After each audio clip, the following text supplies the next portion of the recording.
Let me start with just a little anecdote. After I heard from Ramachandra Prabhu what topic he wanted, I started thinking a nice way to present this topic. And Super Soul arranged something that was very interesting. There's a very popular spiritual group in Japan. I don't know what the word in Japanese is, but it translates as minimalization, which is another way of saying renunciation. So a devotee in China was visited by this celebrity lady from Japan, and they got together an idea that they would find a venue where the two of them could present on the same topic: minimalization and yoga. And so it's so popular, this celebrity lady is so popular, within 24 hours, there are 100 people that signed up to join in one of the two venues, and another 50 people online or Zoom or whatever it is they use over there. So the topic, she wanted, oh gosh, what do I do? This is celebrity lady and I'm this small person. So it's just, this is a setup, because what's yoga, people don't know, but you know. And what is renunciation? You know, it's Rupa Goswami. Just, you don't have to put a poster of Rupa Goswami, but in your heart, you carry Rupa Goswami and you say what Rupa Goswami says, which fits exactly with this topic: needs versus wants.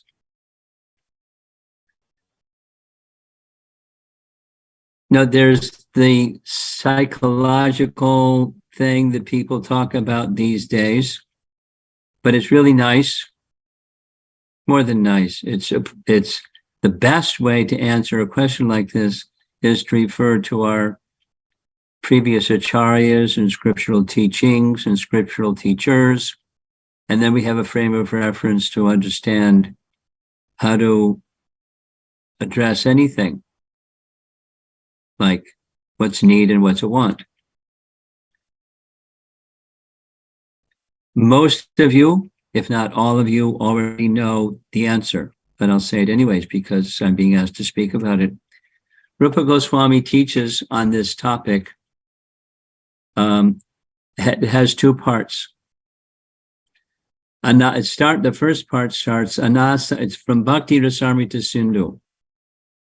Anasakta Shivishayan Yatarham Upayunjitaha Nirbandha Krishna Sambande Yuktam Vairagya Uchate. And that's what real renunciation is, and then there's what real renunciation isn't. No, renunciation has everything to do with needs versus wants. Prapancha Kataya Bodhya Hari Sambandhi Vastuna Mumukshubi Pratyago Vairagyam Palgu Katyate. So Palgu, Vairagya Palgu, false renunciation, from the spiritual perspective, is Hari Sambandha, that which is in relation to Hari. You give it up, give it a bad name. It's false or some bad name. It's a cause of entanglement, and therefore you give it a bad name. And so you artificially strive to give things up. So this is on the topic of needs and wants, needs versus wants. We don't do that. But then comes, well, what do you do? And now what's a need? What's a want? Rupa, the first of those two verses describes what's need versus want. So the need, what's the need? if you look at need in terms of spiritual, what's the need? The need is our relationship with Krishna, reviving our relationship with Krishna, remembering that which we have forgotten, namely Krishna. That's the need. Spiritual, by definition. And so spiritual, by definition, is anasaktasya vishayan. We know these words. I'm giving a scriptural foundation to answer or respond to your question, then we'll discuss. Anasaktasya means without asakti, without attachment. Asakti is one of the stages in bhakti. And it's a very advanced stage.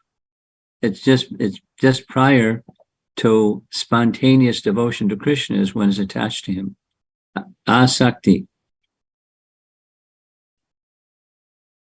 So anasaktasya is without attachment to what?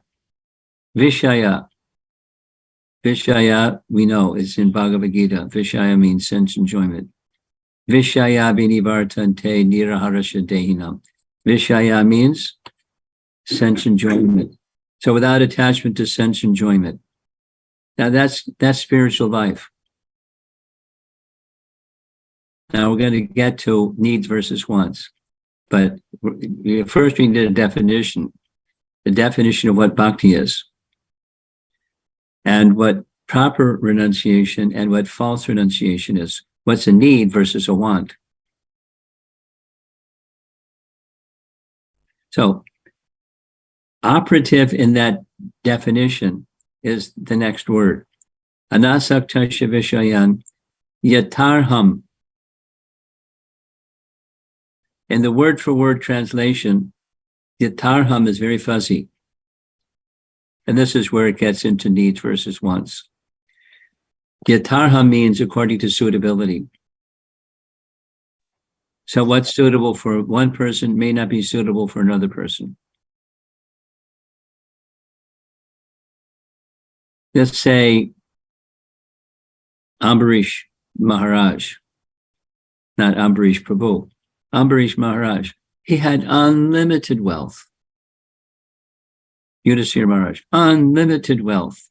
But anasaktasya vishayan, he had no attraction for sense enjoyment. And therefore he was capable of receiving unlimited wealth and not being disturbed. But supposing any one of us here had unlimited wealth, what would happen? Most likely, the mind would become agitated. Because why? Because we're thinking Vishaya. You know, a nice Prabhupada story. In Australia, Prabhupada was picked up in a Rolls Royce at the airport. And they interviewed him. The media interviewed him. Swamiji, they picked you up in a Rolls Royce. Shame on you. I mean, he didn't say shame on you, but it was like, why'd they pick you up in a Rolls Royce? You're supposed to be a renunciate. And Prabhupada's answer was, the Rolls Royce wasn't good enough, should have been a golden car. Something similar in Los Angeles. Should have been a golden car. Now, it's not he was attached to a golden car. Let's take a look at how Srila Prabhupada lived his life. For the most part, in the beginning stages of his Vanaprastha and Sannyas stage, he had nothing. When he came to America, he had nothing. Without elaborating, he had nothing. Was he disturbed? Not disturbed. Not disturbed. Here's a nice Prabhupada story, just to embellish the needs versus wants. One time, before there was 26 2nd Avenue, in between being in a loft where he had his typewriter stolen because there was a crazy person that broke into his place and stole his typewriter, he had enough money to get a little studio. Now, what does a studio mean? In Manhattan, the studio is a joke. I mean, look, so the world Acharya is living in a little room that had a little kitchenette, not even a full kitchen, and a toilet, and in one room. That's a studio apartment. But it was a place where he could give teachings. So what he would do 3 nights of the week, this is before there was 26 Second Avenue, he cooked and he invited people to come. And one evening he cooked for some number of people, but nobody came. But he wasn't discouraged. In his little studio apartment, he had a gift, which was a reel-to-reel recorder. Now, those are dinosaur machines that people probably today wouldn't even know how to operate, but Prabhupada knew how to operate. And he sat down and gave a class to that machine with nobody in the room. And later, that class that he gave on that reel-to-reel recorder with nobody in the room was transcribed later and became the introduction to Bhagavad Gita. And how many people have read the introduction to Bhagavad Gita in how many languages? Thousands and thousands and thousands. So now, was there a want? Of course. Was there a need? Of course. But the need was everything, and the want was not everything. This is called renunciation, which is on the topic. So, anasaktasya vishayan, without attachment to wants, specifically wants that mean aggrandizement, or this is from my senses, even the subtle sense, the sense that, I've achieved something. Now there's 6 people in the room instead of just me and the tape recorder. I've achieved something. Or whatever your services may, and so they're yardsticks for achieving success, or wants at least, and that's not exactly what needs are. So then comes to this operative word, yatarham, very mysterious word, according to suitability. So what's suitable for one? This is the point. What's suitable for one is not necessarily what's suitable for another. So how are you going to determine what's suitable? And I'm going to use 2 words, and I think I'm pretty much done with the talking portion, and then comes the discussion portion. So according to suitability means that which I can do in a sustainable way. That which I can do in a sustainable way, or another way of saying the same thing, that which is going to enhance my bhajan, or my spiritual practice, my sadhana. Let's take, for example, Ekadasis. Now, there's a want and there's a need. And what we know from scripture is that Ekadasi is an auspicious day. It comes twice a month. And there's the glories of Ekadasi. And you can take anything else that's auspicious, worshiping Tulsi, or because we just passed it, Sringa Chaturdasi, and even inadvertently observing the Sringa Chaturdasi,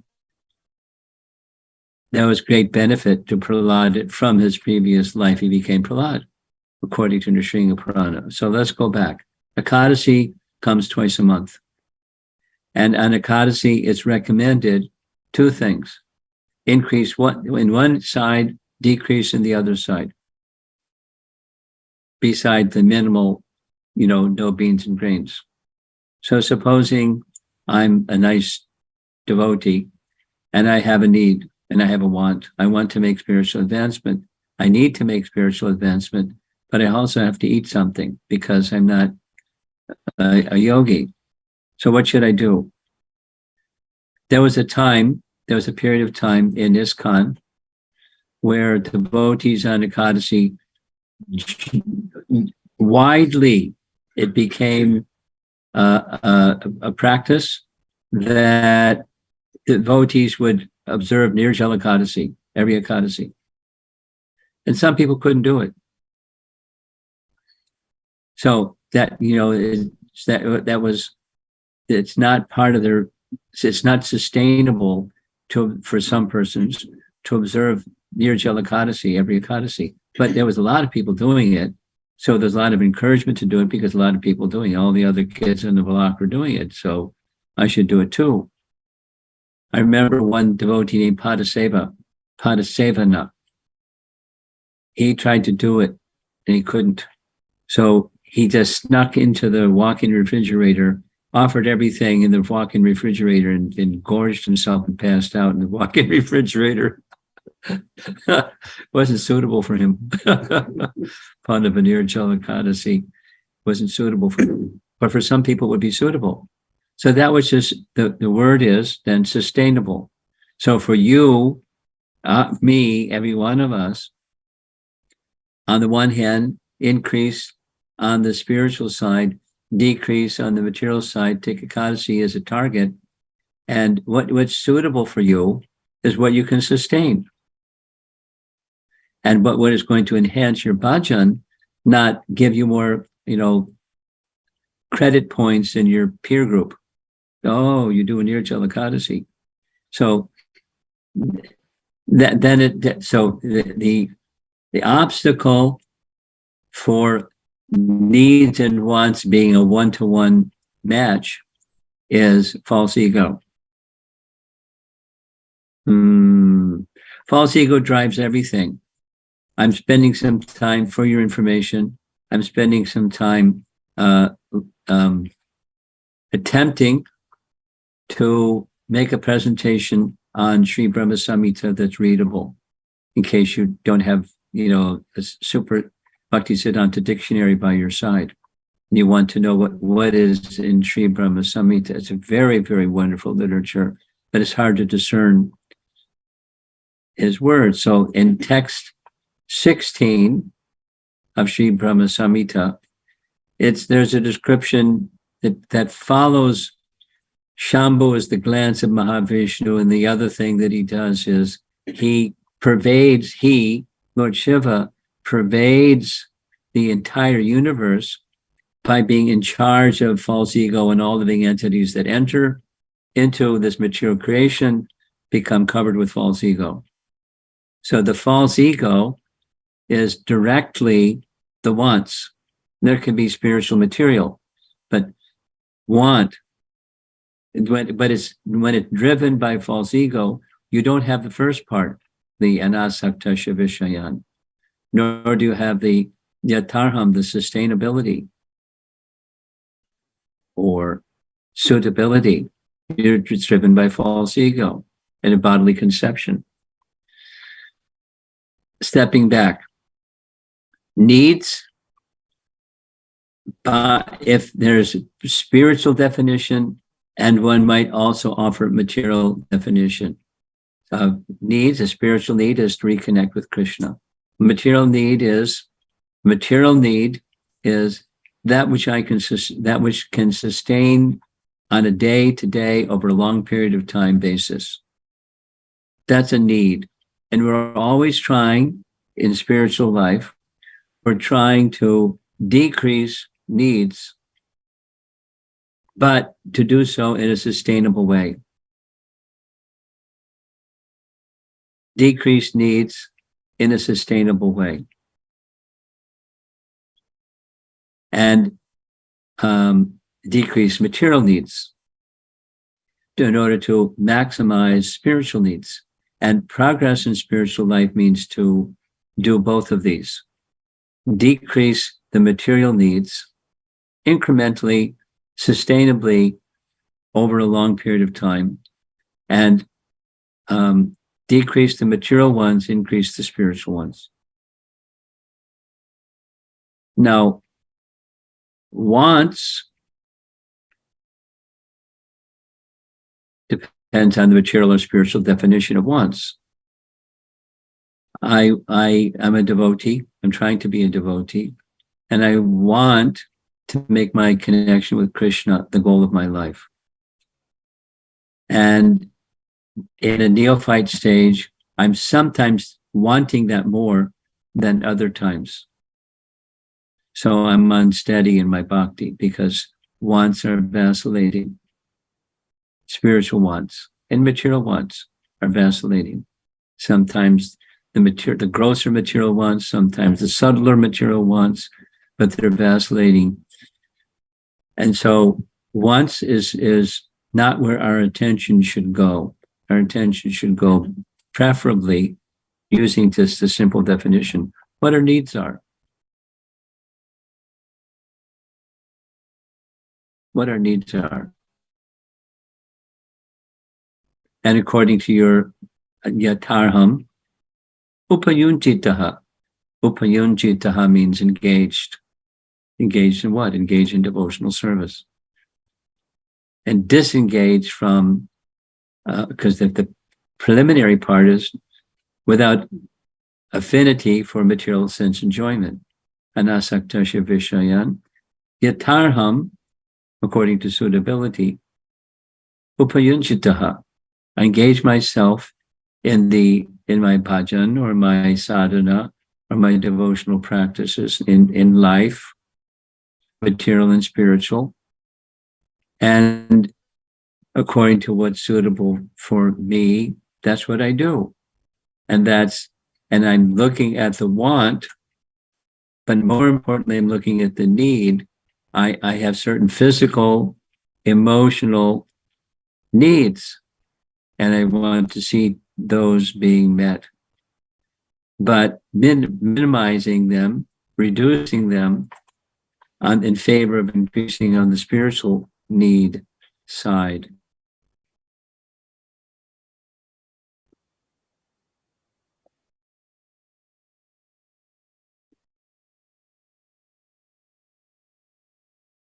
Just a comment, and then I'll end. A comment is, if we look at anything through the lens of scripture, specifically, Rupa Goswami didn't leave things unclear. As we become more familiar with scripture, we can look at anything through the lens of Rupa Goswami and scripture and understand it properly. So there's the needs versus wants topic. I wanted to say one more. Here's another nice needs versus wants example. I heard just this morning Prabhupada was discussing on the one hand and on the other hand. On the one hand, Chaitanya Mahaprabhu told Chota Haridas, actually he didn't tell Chota Haridas, he told others to tell Chota Haridas, he should never come to see me ever again.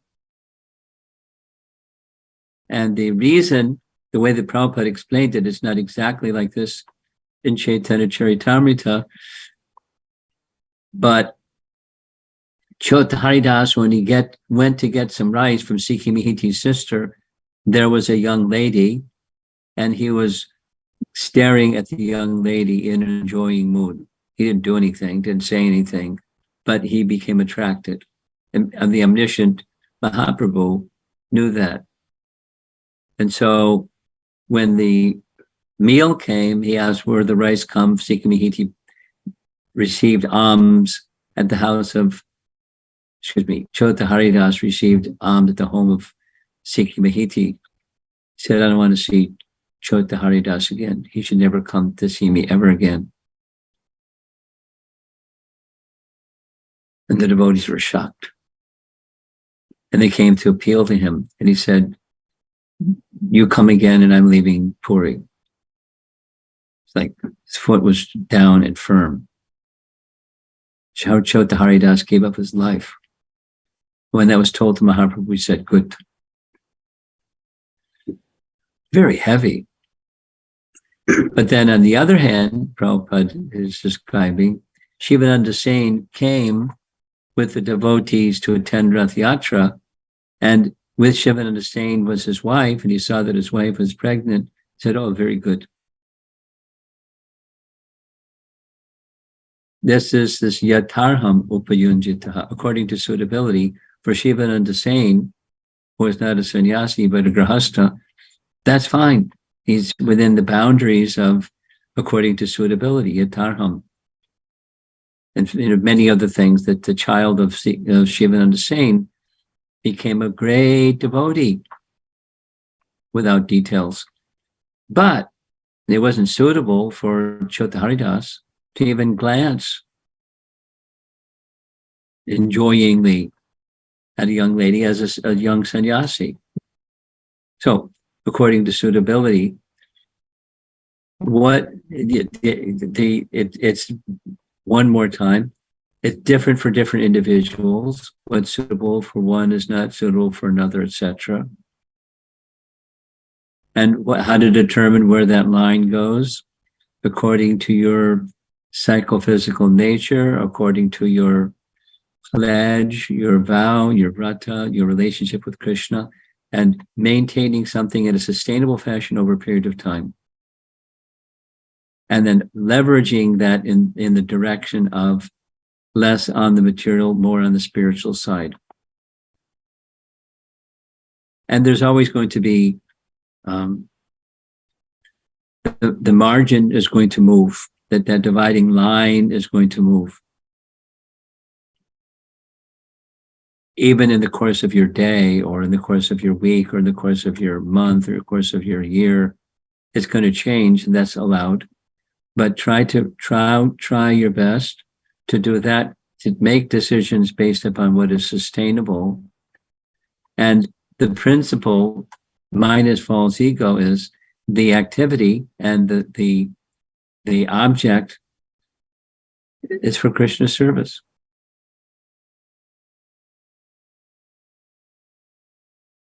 Krishna gave so much to Prabhupada, and he didn't, it was just fine, because he was able to engage it fully in Krishna's service. And that's what's suitable for him.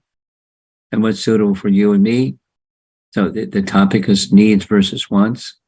We recognize everything belongs to Krishna, should be engaged in Krishna service. I have my capacity. I can engage X. Prabhupada could engage 1 million X. And he did so many ways and made amazing things. But according to what's suitable for you, and that is to stay in the boundary of freedom from false ego, freedom from anticipating enjoyment by contacting some sense object, because that's a want, not a need. There may be some needs one more time. The need is, what is sustainable for me? So take one thing, to just a practical application of this principle. Take Ekadasi, understand what your nature is, what's suitable for me twice a month, and let me push a little bit, like stretch a little bit in the diminishing side, stretch a little bit on the increasing side, and hold it sustainable for the whole year. And at the end of a year, if you want to do something a little bit more, a little bit less, but be steady on. And then that way, as you make spiritual progress, your needs will become more clear and sustainable. You'll make decisions based upon what's beneficial for your bhajan or your spiritual practices that you do every day.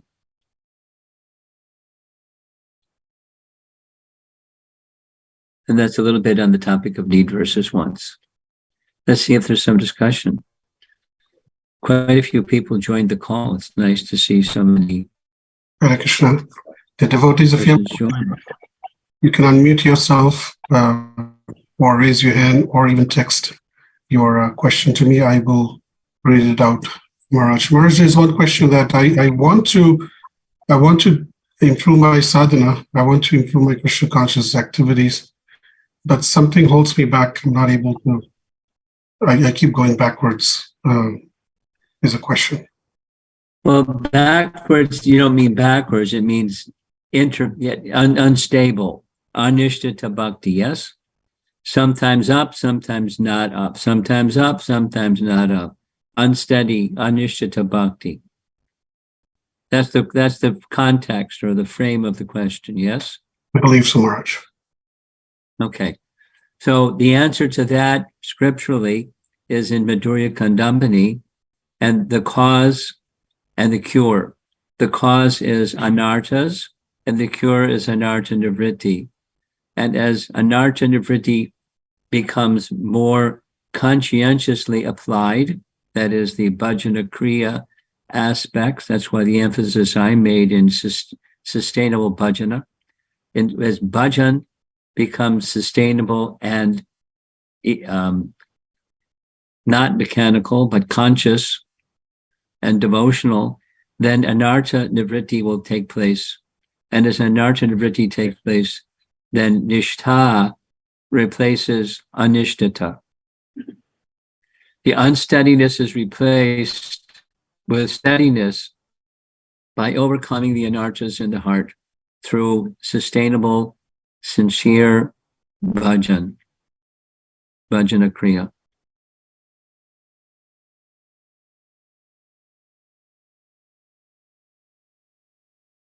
Thank you, Maharaj. Anybody else has a question?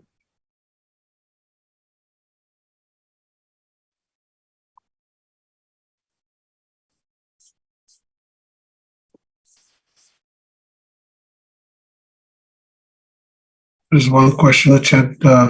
I want to move ahead, but kids, family, and their needs keep pulling me back. On one end, I feel they are my responsibility, and on the other hand, I feel Krishna has destiny written for them. How do I deal with the situation? Well, one practical solution is become a sannyasi. Most people can't do that because it's not their nature. So I'm joking. You have responsibility for family members. And again comes this yatarham, according to suitability. That is to say, you can serve your family members best if you become spiritually elevated. But spiritually elevated to the point where their regard for Krishna bhakti takes a hit, a negative impact emotionally or conceptually or something, then that's not the best. But you have to keep moving forward. So you serve diligently, conscientiously their needs, and simultaneously you do that which you know is incrementally sustainable for you, and for them maybe a bit of a stretch. That's okay. Look after that. You may need to not do something that you would not want to do normally, but you do because it's for the sake of the family. Then on the other side, there's things that you do that the family may not be so feeling so wonderful about, but you do them anyway because you know that it's spiritually beneficial for them. So this is where there's a balance. I'm not a big fan of the word balance, because even when you're doing something that for your family, it's for Krishna, because in the long run, you'd like your family to come closer to Krishna. When they feel that from you, from their family members feel that this family member is very sincere and they care about our family members and they're very dedicated to their spiritual practice, although we may not be, then they're more accepting of that family member that's more dedicated to spiritual practice because they're tuned into their family members and they do care and they do exhibit that caring by knowingly making compromises, etc. Compromise is not a great word, but not do something they would want to do or do something they wouldn't necessarily want to do because it's a sacrifice for the family, while at the same time going forward spiritually. So that's the balance word. Now, let us take a look at our founder Acharya. And At a certain point in time, he walked. He walked when the very, very clearly the line was crossed in a defiant and insulting manner. And then he didn't continue. He didn't leave them in the lurch. His business was what it was, and his sons were old enough to run the business, and his wife could be cared for by the sons. His duties were done, and he walked. He entered vanaprastha life in a not happy mood. So we don't have to do like that, but it's a possible option. And now that means for many, many, many years, he was in this position that the person asking the question was just raising. He was looking after their needs as a responsible householder.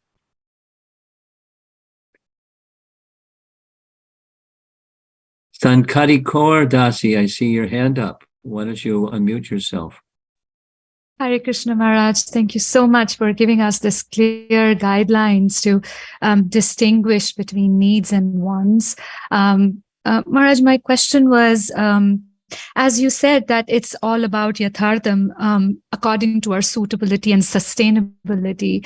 So would that be okay that, for a few years, I do certain austerities, or I vow to do certain things, but as I progress in age or due to certain other maybe medical conditions, I'm not able to sustain those vows that I had or those things that I used to do before. So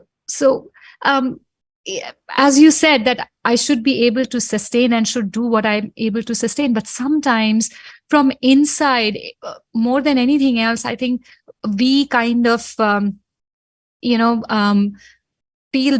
not feel bad, but, we actually kind of fall down from our own standards that, hey, I could do this, but now I'm not able to do that. So, I don't want to look bad in front of other people, or, There we go. So, that's the yes. wants. That's in the wants category instead of the needs category. So there's subtle needs. Excuse me. There's subtle wants.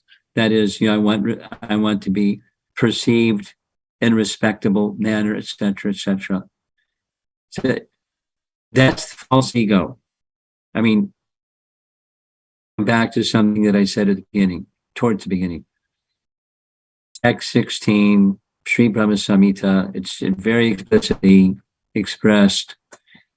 Lord Shiva envelops in the entire universe all living entities that enter this universe, the false ego, and the false ego operates in the subtle and the gross stages. So for you, the real question is not perception of others. The real perception is this something that's sustainable? Is it something that's doable on a regular basis? There's going to be the ups and the downs because of time, place, circumstance. But generally speaking, is this a standard I can maintain? Now I'm a little older and maybe I have some physical ailments or whatever it is. So I can't do all those things that I did as a young girl or a young lady. Now I'm a little older. So you scale so that it becomes sustainable. And the real purpose of sustainable is what? It's the spiritual. That which is pleasing to Krishna. That which is going to draw me, the goal, what's the goal? Draw me closer to my relationship with Krishna, which I have forgotten. That's the mission of my life. And so you scale accordingly in sustainable fashion without worries about how other people are going to perceive. I mean, like the Padasevana, it's laughable, but it happened, imitating many others. It wasn't realistic for him. So if you're older and it's not just realistic for you, then you scale accordingly. But let the spirit be anasaktasya vishayan. Yatarham upayunjita, engaged according to that which is suitable for you, given your circumstance. So you get a certain amount of honesty between you and Super Soul.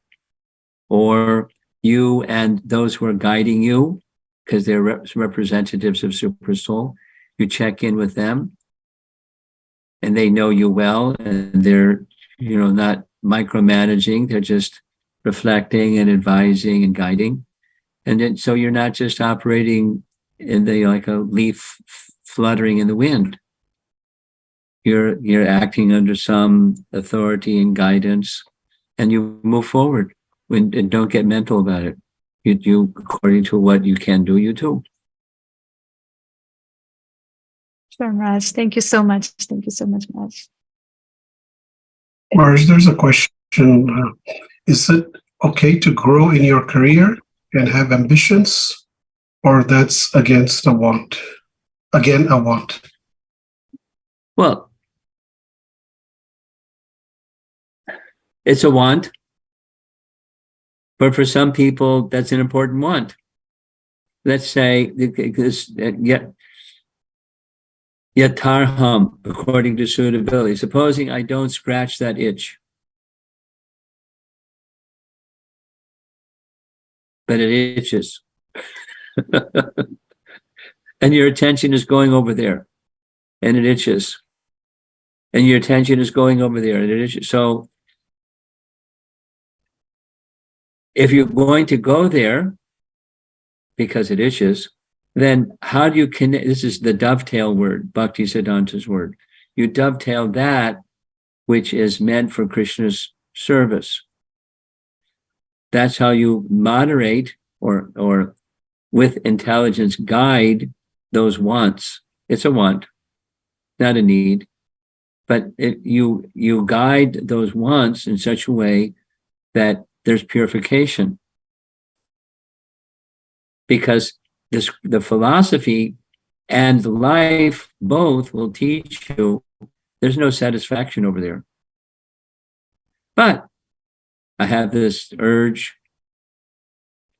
and it is a want, and let me guide that in such a way that it can be directed toward Krishna's satisfaction and away from my sense of egoistic attainment or having greater affluence, so now I can have more objects to be the enjoyer of, and have other people appreciate, oh, they did it, they achieved. So you say it again, with intelligence, you try to guide those wants in such a way that it matches that which is sustainable for you, and in course of time will bring you closer to the goal, which is that I want that Krishna should be pleased, not just this urge be satiated, because there's no satiation. There's no satisfaction, but it's an urge. And let me do it if it's that which is really can be directed properly. Otherwise, you get entangled and burned. Guaranteed. There's another question. I am ambitious. I want to make money, but at the same time, I hear that when Krishna has his mercy on someone, he takes away all the material wealth. So how do I prepare myself if that ever happens?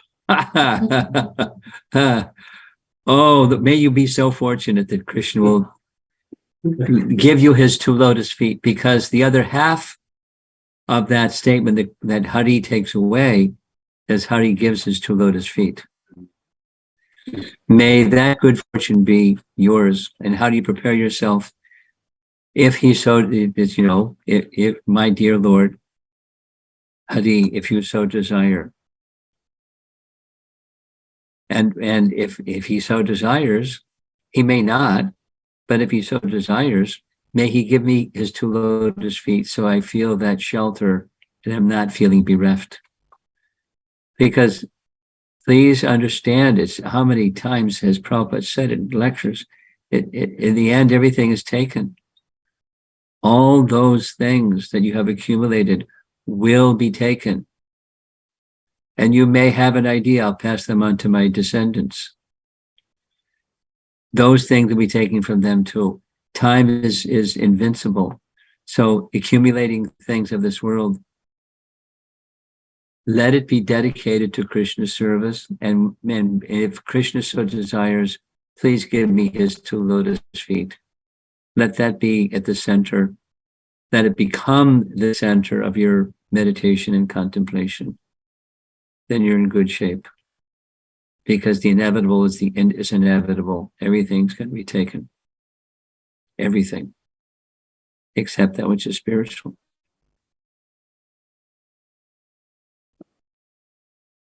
Another question came is, how do we work in mutual cooperation without offending or hurting seniors or newer members?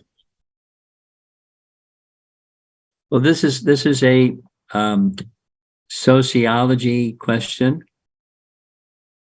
You know, how to have proper conduct, civilized, gentlemanly or ladylike conduct, Vaishnava-like conduct amongst other Vaishnavas. That requires, some training and purification. The social dynamic aspect of Krishna consciousness. That the starting point, the starting point is the mode of service. The obstacle for the mode of service is false ego, because we're not thinking about who is to be served, we're thinking about ourselves. And then the intelligence gets all blurry, and we don't do things the way that civilized, cultured people do. We do things according to, the inspiration of the moment, feeling justified or whatever we are feeling. So going to the spiritual conception in the mood of service is the cure. And then you can learn the art from good association and from abundant contact with scripture, because scripture gives us the good and the bad in very, very nice examples. Just a little sharing.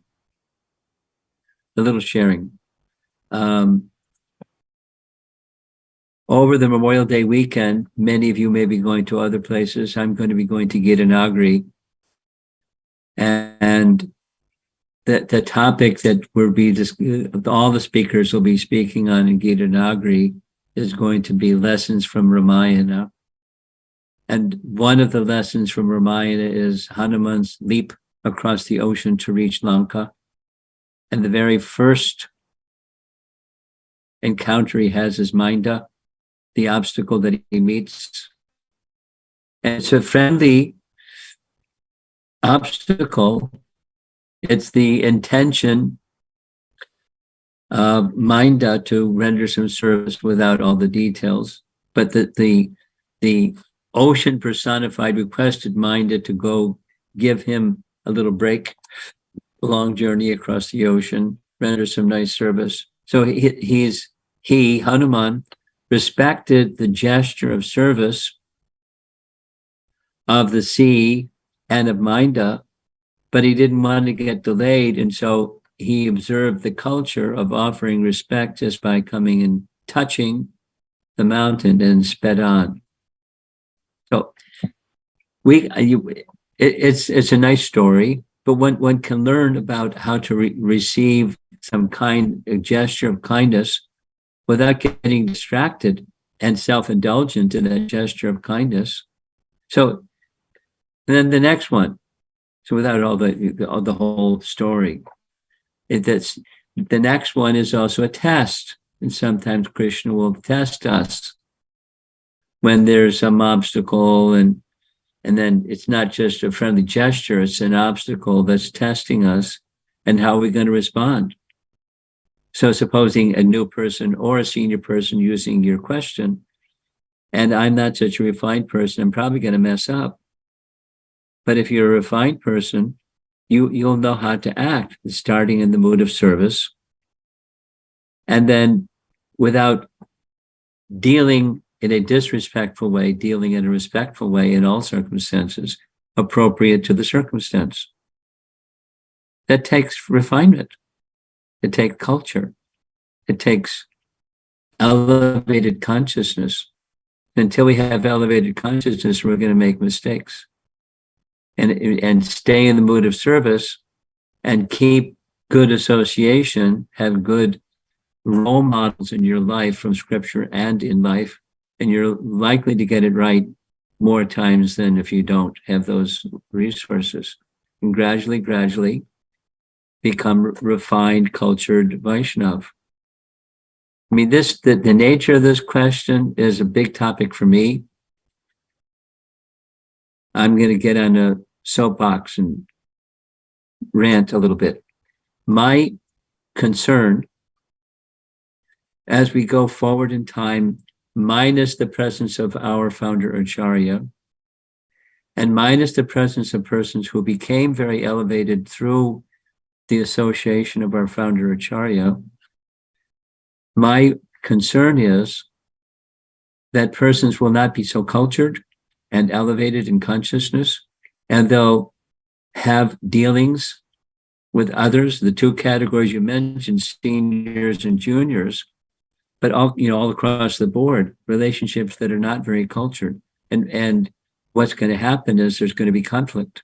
And as there's conflict, then there's going to be groupism. And as there's groupism, there's going to be bashing. And, it's going to be not going to be pretty.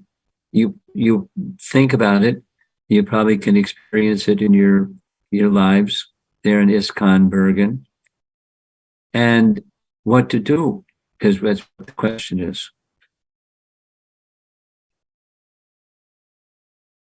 Keep good as the same answer. Sadhu Sangha is the starting point. Become very familiar with scripture.